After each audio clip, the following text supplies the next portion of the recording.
Aquí escuchas la diversidad de voces que hacen el cine mexicano. Nuestro Cine Podcast. Además, te informamos sobre los estrenos en cartelera y lo más destacado que hay en festivales de México y del mundo.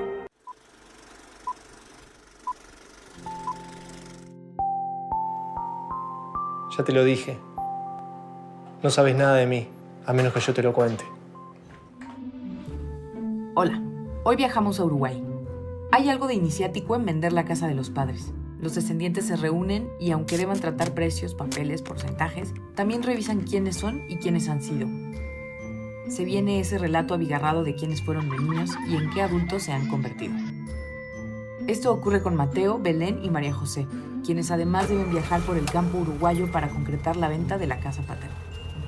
A bordo de un pequeño auto rojo, confrontan sus personalidades diversas y reconocen a esos extraños en los que se han convertido.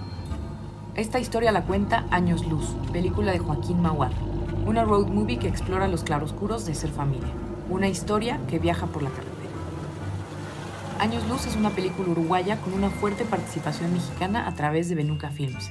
Se estrenó este 27 de junio en salas comerciales del país y Carlos Morales platicó con su director. Quédate a escuchar. Después de la conversación te contaremos sobre algo que está pasando en el cine mexicano. Hola Joaquín, Hola Carlos, ¿cómo andás? ¿Todo bien? ¿todo bien? ¿Qué tal? Vamos a hablar de Años Luz que va a estrenar acá en México. Una historia de familia en un viaje. Creo que es inevitable imaginarse si es autobiográfico o no. Quiero que me cuentes cuál es el clip por el que vas llegando precisamente a la historia de estos tres hermanos. ¿Cómo empiezas a desarrollar esta historia?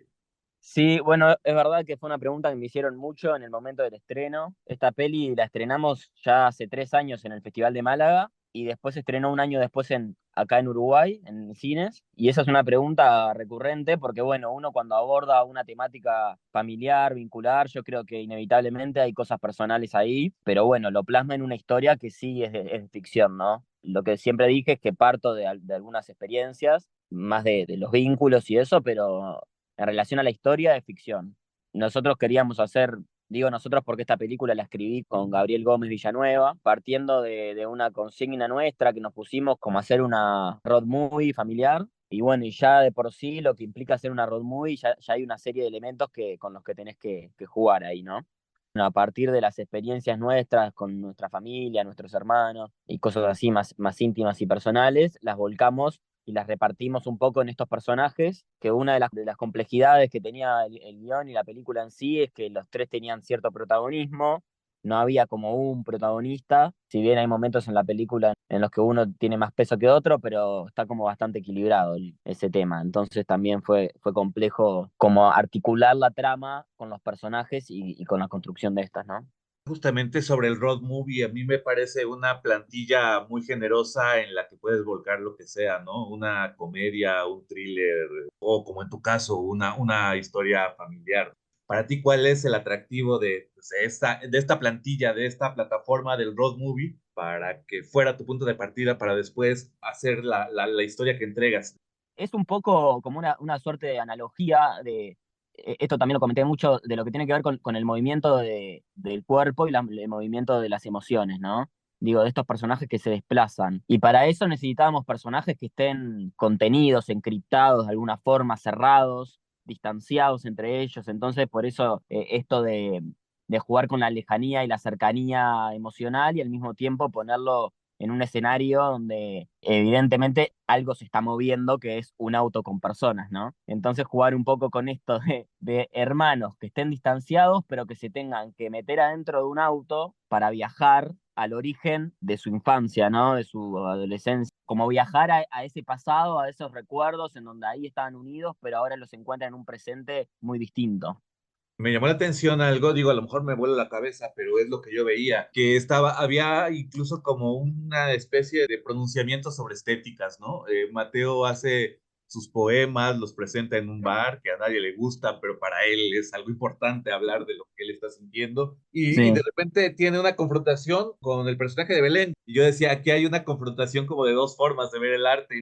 No sí. sé si eso lo tenías contemplado o si fue ocurriendo porque así iban siendo los personajes, Sí, sí, está bien esa lectura. Es una confrontación, aparte también ya empieza con un primer encuentro confrontando con algo tan importante, por lo menos para Mateo, que lo ve desde otro lugar a como lo ve Belén, y es lo que pasa, ¿no? El arte muchas veces hay gente que hace arte por determinadas razones, hay gente que hace arte por la plata, básicamente, y hay gente que hace arte por una necesidad, y hay gente que hace arte con otra convicción, y bueno, y también qué tipo de arte, y para quién está dirigido ese arte, ¿no? Porque uno piensa cuando hace una obra, sea lo que sea, también piensa para quién lo está haciendo, se imagina cuál es el público que va a apreciar eso, ¿no? ¿Quién le estás diciendo lo que estás queriendo decir? Me parecía divertido también que Mateo no la confronte, porque en realidad el confrontamiento se da en ese diálogo, pero no llega a una discusión por eso, es como que se cuidan, porque al mismo tiempo se acaban de reencontrar.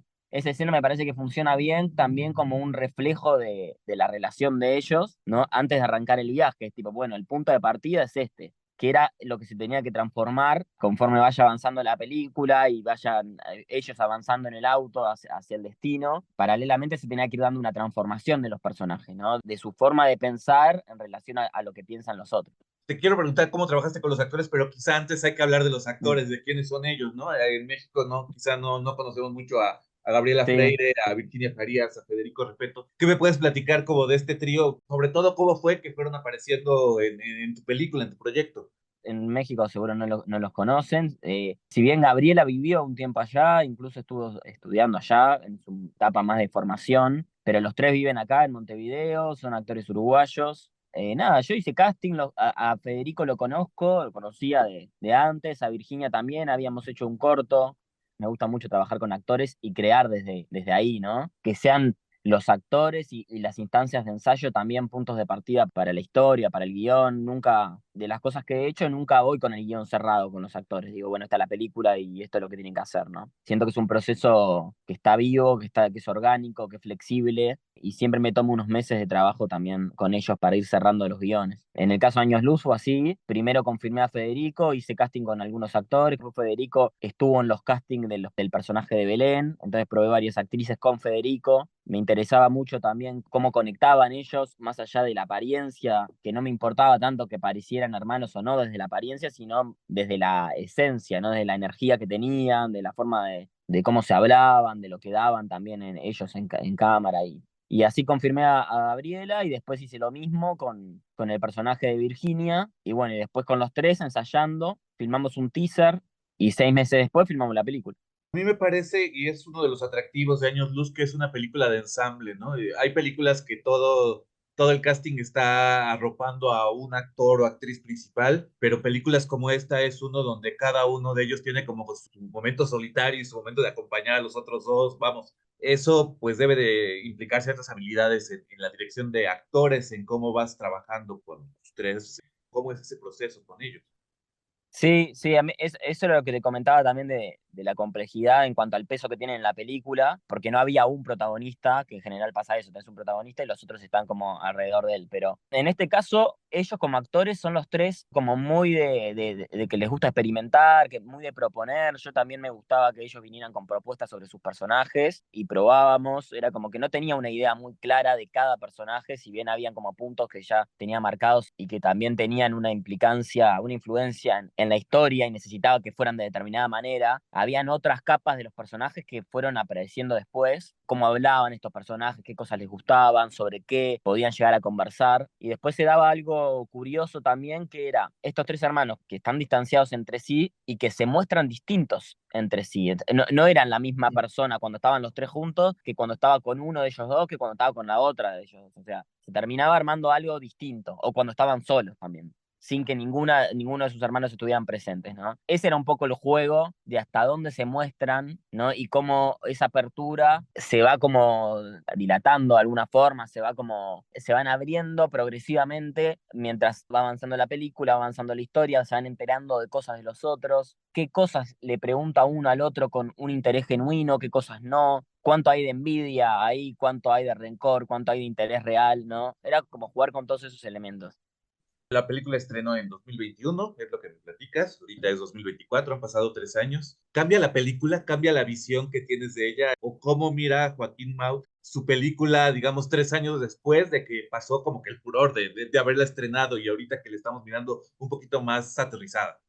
Hace tiempo no la veo, la última vez fue en el 2022, pero a fines, porque también estuvimos ahí en un premio que ganó en Italia, en una instancia ahí del Instituto Italo-Latinoamericano, y ahí la mostraron, ahí la vi en el cine, fue la última vez que la vi. Pero tuve igual esa sensación, porque la terminamos bien sobre la hora, como decimos acá, para el Festival de Málaga, y ahí me acuerdo que la vi un montón de veces porque, bueno, teníamos que cerrar el corte, después se fue para Málaga, y un año después la estrenamos acá y fue también hablar mucho de la película un año después, y ahí ya me había pasado eso, ¿no? Yo creo que es natural que uno le pase, porque uno es uno mientras la filma, es otro mientras la edita, pero hace tiempo que no la veo y no sé qué sensaciones me daría ahora. Fue una película que conectó mucho con la gente, muchos comentarios muy lindos, pero sobre todo de identificarse con los personajes y con esas relaciones, ¿no? Que es algo que a todos en algún momento algo de eso les pasó. Es una película con cierta intimidad, que conecta con cosas muy de uno, ¿no? Te agradezco mucho la oportunidad de haber platicado un rato. Por Disfruté favor, mucho muchas gracias a vos. tu peli. Que tengas Muchas un gracias a vos. buen día, Joaquín. Que estés muy bien. Chao. Igualmente, chao, chao. Te recordamos seguir a @aluz_película y a su productora Anfibia Cine para conocer más al respecto de lo nuevo de Joaquín Mauad. Esta película ya está disponible en cines, no te la pierdas. Nuestro cine en cartelera. Este fin de semana la única película mexicana que estrena es Años Luz, pero en la cartelera de diversos espacios siempre puedes encontrar algún título nacional. Te recomendamos buscar en tu cineteca más cercana o en la sala de cine comercial o alternativa que conozcas. Por muchos años, Miradas Externas filmaron y documentaron la vida de los pueblos originarios y de las comunidades afrodescendientes de México. Se hicieron gran cantidad de archivos fílmicos y películas que exploraban con lupa sus saberes, sus formas de organización y sus visiones del mundo. Por muchos años fueron otros quienes les filmaron. Pero en los años 80 las herramientas fueron tomadas por quienes habitan los pueblos y las comunidades. Con el trabajo de distintas personas, colectivos y entidades, su cine ha ido creciendo y sigue creciendo. Durante 6 años, a través del estímulo CAMC, se han apoyado 68 películas. 12 ya están terminadas y 11 de ellas ya se han estrenado en prestigiosos festivales nacionales e internacionales, recibiendo múltiples reconocimientos. Y ahora, del 6 al 14 de julio, 9 de estas producciones se podrán ver en la Muestra de Cine de los Pueblos Originarios y Afrodescendientes, que tiene como sede principal el Zócalo de la Ciudad de México, los días 6 y 7 de julio de 2024, y la Cineteca Nacional de las Artes, del 8 al 14 de julio. La programación está conformada por películas como Mamá, de Shun Zero, cineasta tzotzil, Minú Lugar, de Isis Ahumada, originaria de Colima, Xulvé, Senda Sagrada, de Humberto Gómez, también tzotzil, A través de Tola, de Cassandra Casasola, cineasta zapoteca, Valentina o La Serenidad, de Ángeles Cruz, originaria de la comunidad Ñusabi de Oaxaca, Huachinango Rojo, de Cintia Lisbeth, cineasta zapoteca, Nianga, de Medjin Tewolde, cineasta afromexicana de Veracruz, y La Espera, de Celina Yunuen, cineasta purépecha. Y si no tienes oportunidad de asistir a estos 2 espacios, podrás disfrutar de las películas a través de sedes en distintos estados del país, en televisoras locales y en la plataforma en línea del IMCINE, nuestrocine.mx. Hoy sabemos con emoción que el cine de los pueblos y comunidades originarias y afrodescendientes ocupa el lugar que les corresponde en el amplio y diverso panorama del cine mexicano. No te las pierdas. Escúchanos cada semana en tu plataforma de podcast favorita. Nuestro Cine Podcast es una producción de la Secretaría de Cultura a través del Instituto Mexicano de Cinematografía. Voz de Paloma Oseguera. Ella hace el guión junto con Omar González. Nuestro entrevistador es Carlos Morales. Edita Saraí Rosas. El diseño sonoro es de Eric Valdés. Asiste Carla Escamilla. Agradecemos la participación especial de quienes hacen nuestro cine. Esto es Nuestro Cine.